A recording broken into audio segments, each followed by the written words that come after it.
It's Laura Eubanks of Design for Serenity with your succulent tip of the day, and we are in University Heights on a project that we installed about a year and a half ago. Remember I tell you when I install something new, you probably gonna need me in about a year and a half? Well, here you go. We did have a very weird summer here in San Diego. We had an actual hurricane. We had a lot of water, so the garden went berserko. There's so much for you to see here. What I've got Gordon started on is digging out this aloe nobilis. See all of the crabgrass? There's no way to get in there and get that. So what you have to do is literally excavate the entire plant. Get all those weeds by the roots and then put it back. But watch for the irrigation. And watch out for the irrigation, yes. So that, that's the beauty of succulents. When these go back in, they will probably, many of them will be cuttings and they'll turn kind of an orangish red. Very exciting. This variegated attenuata, you can see there's some very long weeds all growing up in through here. Will we excavate all of this plant? No, because it is not infested to the extent that this one is. And this is a soft plant. So we should be able to reach down in there and get at those roots pretty effectively. Touch those leaves. Show everybody just how gentle just and so soft, so soft. No pokies on this plant. Then the angustifolia, it's stunning. It had given birth. I had the guys remove all of the pups. It's a pupper, so maybe a plant share group will get benefit of those. If you've got a giant slope, that's a great plant for it. And Kevin will also get after that root. See that root, Kevy? Yeah, I'm gonna cut it. Yeah, that's part of the angustifolia. That's how it travels. Then I had Julian take out an entire giant stand of Crassula argentea sunset. Why, you ask? Well, because of its proximity to this stand of undulata. The undulata isn't as happy about being manipulated as the ovata is. And so what we plan on doing here is just cleaning up the Aeonium sunburst. This is just, it's probably very embarrassed because it's his worst time of year. It's just coming off of a hot summer. It's summer dormant plant. But I'm just going to clean it. I'm not going to mess with this. And we will be taking pieces of that Argentea sunset and restaging them here.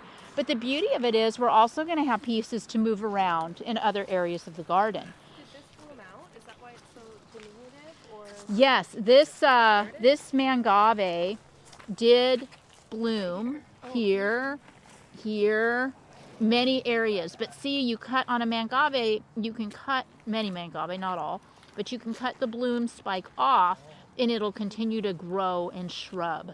So, it still looks viable. I don't know what I was thinking a year and a half ago when I planted so much portulacaria. you probably were listening to me. Probably listening to Hannah because our favorite plant. But you can't even really see our dry stream bed anymore. So some of this portulacaria is going to get culled. Other will be trimmed. It just depends on what's going on. Look at the ghosties, the graftosedums. So many of those have crested. I'm not going to touch that. That's too cool. I'm going to let that ride. We've got a really cool aloe hiding back here. So, There's a couple really cool ones, even down at the front. yeah. The same one. Yeah, we've got some speckled aloes, but I'm not going to make decisions about that aloe yet because I want to keep my eye firmly on the ball. And the first step in any good renovation or seasonal maintenance is to do your excavations first. Pull out what you know you want to move or don't want at all, and then step back and see where you are. The blue flame are stunning in this garden. I'm so happy about those.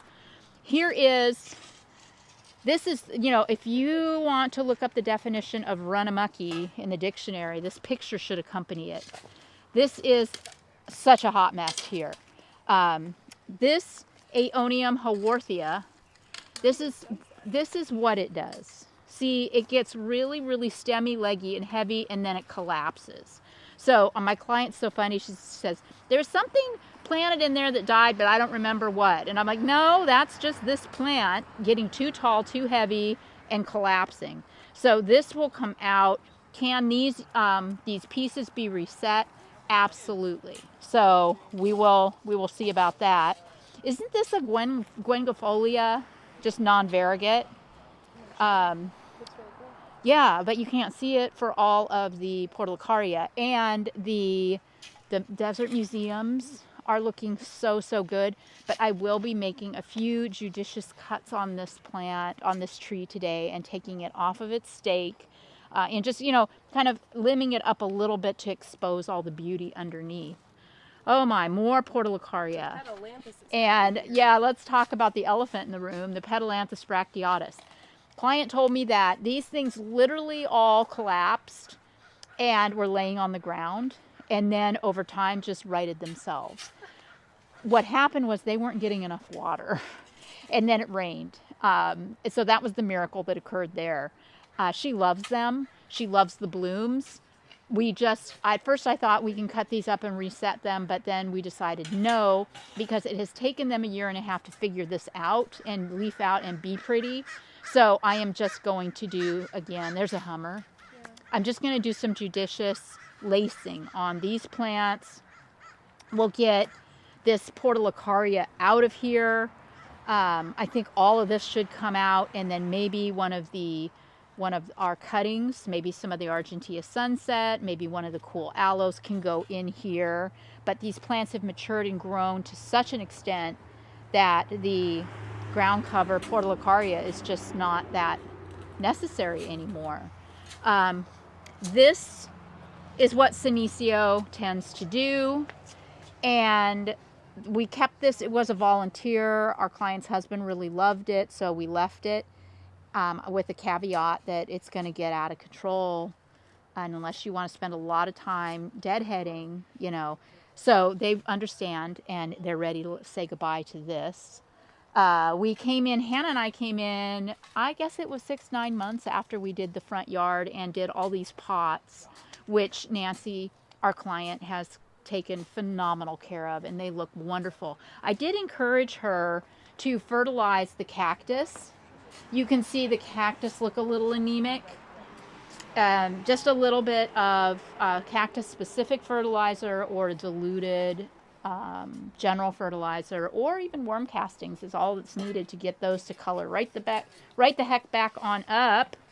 This area, the client had a new roof put on, so that's part of what's happening with the run-amuckiness around the house. But I am ready to say goodbye to that Portulacaria back there as well. And I think those aeoniums could move. yeah, I don't really understand the aeoniums right there. Yeah. This is kind of a dry garden, supposed to be. So yeah, we can move these. Even the Ovada.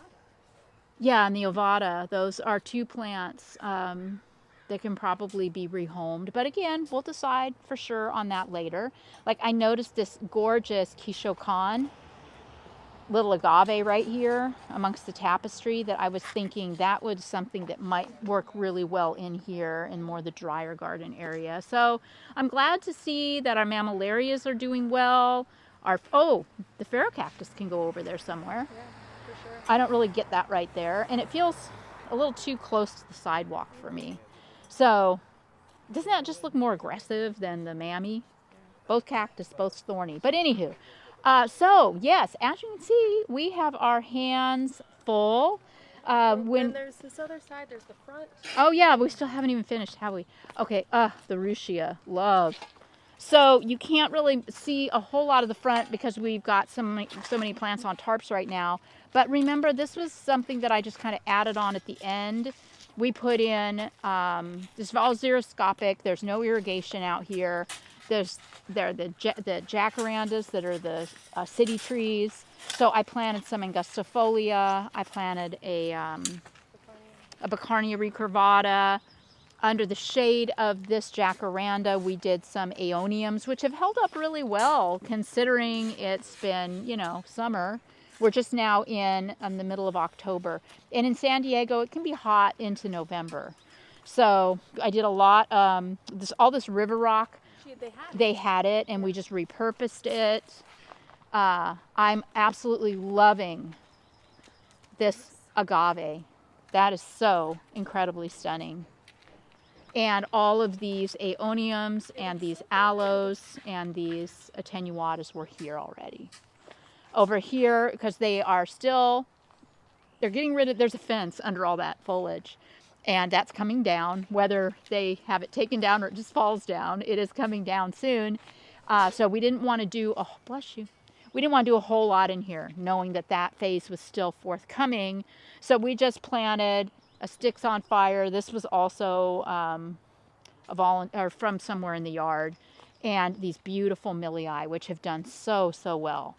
So, you know, we kept this just very, very clean. Were the milii repurposed too? They very well may have been. Yeah. I think they were. We just.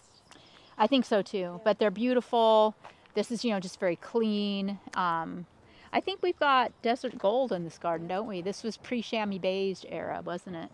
So we'll have to grab some bags of desert gold today too. Greg is off picking up our dump trailer. I may have underestimated the amount of detritus removal there would be. So, any rate, we got Gordon's good side here. And, oh yeah, so see what he's done? How he's got this whole stand of aloe out of the ground.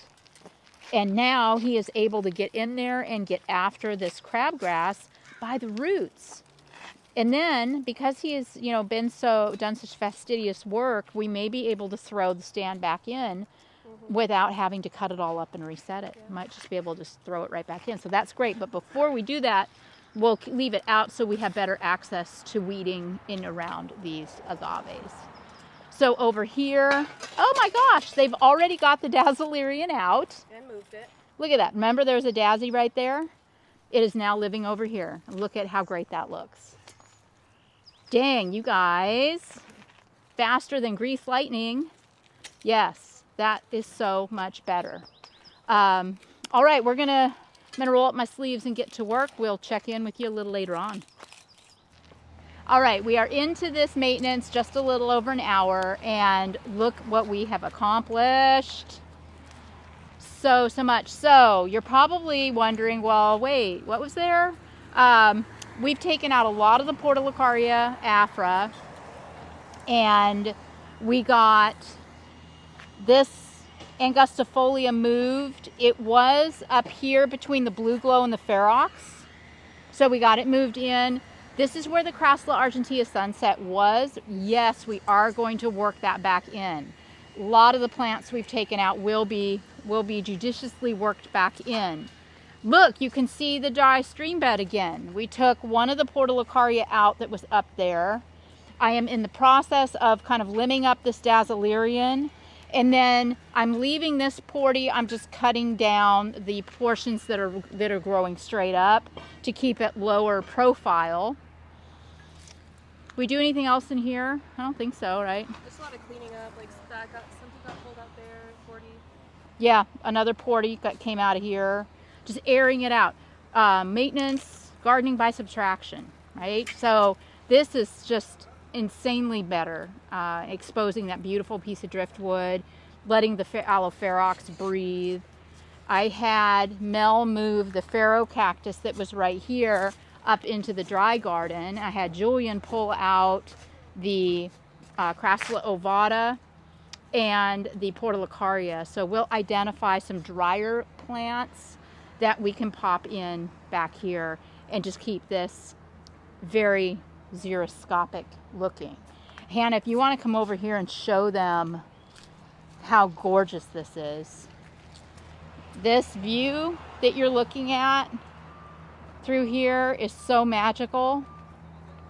Oh my gosh, Kevin and Mel cleaned up the Petalanthus bracteatus just by trimming off the flopping branches and then going inside and trimming down low and pulling branches out from the middle.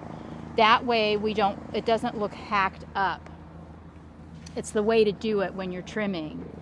We will also want to pull something into this spot here where we took out a Portulacaria.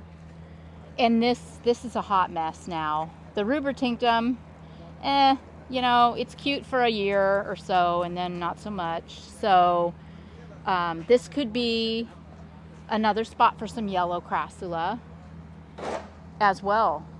Then I limbed up and laced out the Palo Verdes just a little. I was very minimally, just kind of opened them, took some small branches.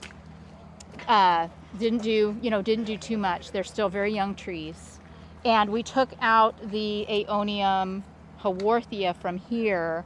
And this is kind of a little bit problematic now because we've got this undulata that's kind of leaning forward. It doesn't look good. I think probably the way to fix this is to take that ungi out altogether. And rock, yeah. It's another area where I think less, maybe more. Yeah, it doesn't need it. Right. Especially if you leave this 40. I mean, yeah. I think it'll be really nice. Yeah. Clean. Yeah. Yank it out. Yeah. Let's see if I can do it without a tool. Yeah.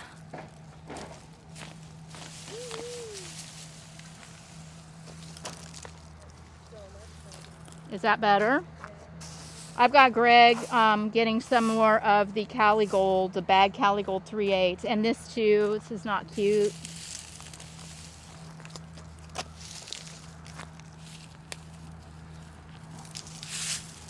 And then obviously, all of this will get cleaned out really, really well and groomed.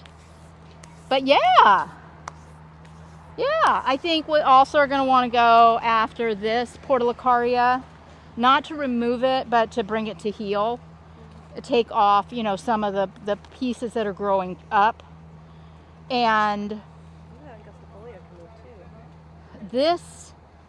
this is one of those really cool little creamy agaves. So no, it's I'm not sure the name of it, but we moved this one at Shauna's on Tuesday as well. This plant might be great in the cactus garden. So it's kind of lost here under the tree, and the stand of mangaves is really starting to spread. So we can move that too over there. And yeah, so onward and upward.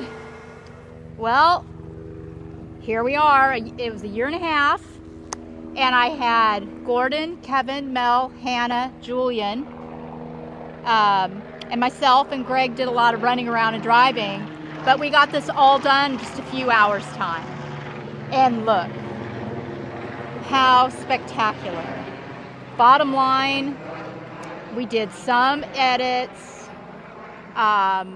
The Portulacaria, I planted a lot of it in the beginning because it needed it. And, now it didn't need so much. So we did back some of that out. I don't regret planting it initially because I like the installation to look very full and finished, and it's no big deal. So most of these plants just got moved from A to B or C. They got downsized a little bit, cut, reset. I also treated all of the agaves, the barrel cactus, and the trigona with bare tree and shrub, 3-in-1 liquid systemic, just to protect against pests and disease because I won't be back for another year. But it's October and she's coming into cooler weather, and this garden is just going to be so sustained all through the fall, the winter, and the spring. And then I'll see her again next fall. Did we show them the scale on the trigona? Yeah, these little white guys. And you can scrape that off. Yeah, that scale. Do this side. This side. Oh, wait. And it just, you can take a brush and just scrape that off. And I went ahead and also doused it with tree and shrub just as an added measure, because you can see down inside. It's, this happens with trigona if it's in a position or in a place where it doesn't get as much air circulation as it would like. It's kind of like the way whitefly attacks hibiscus sometimes, but it's easy to treat. It's easy to take care of. So yeah, I am just over the moon. We did have a couple of light bulbs that Greg had to replace. But other than that, the lights have been working great. The irrigation, we broke a couple of poly lines, which we repaired, but there were no issues or problems with irrigation. The weed management, our client has done a brilliant job of maintaining. So the weeding wasn't much of a very big deal. We did bring in 10 bags of the Cali Gold to touch up in places so that the rock would be all beautifully refreshed. The parking strip, we spent a little bit of time with a hula hoe and a blower mostly, and just blew out a lot of the leaves from the jacarandas. These plants are just looking absolutely beautiful. I did also put a little bit of water on the aeoniums since they are reliant on rainwater only and they're coming out of dormancy. But yeah, just kind of take it all in, huh? You know, it's at lunchtime, everyone was reluctant to go to lunch because everyone was just staring at the garden. It's one of those gardens. You know, I was so in awe of this property when I first saw it because it had such a great natural downslope already. And that's really what sets this off, is the elevation. And that was something that we didn't really even have to create. We just kind of supplemented. But, you know, doing that little bit of dry stream action too really accentuates the natural slope and downslope in this garden. So we are off to the ranch for a few weeks. We have much to do over there.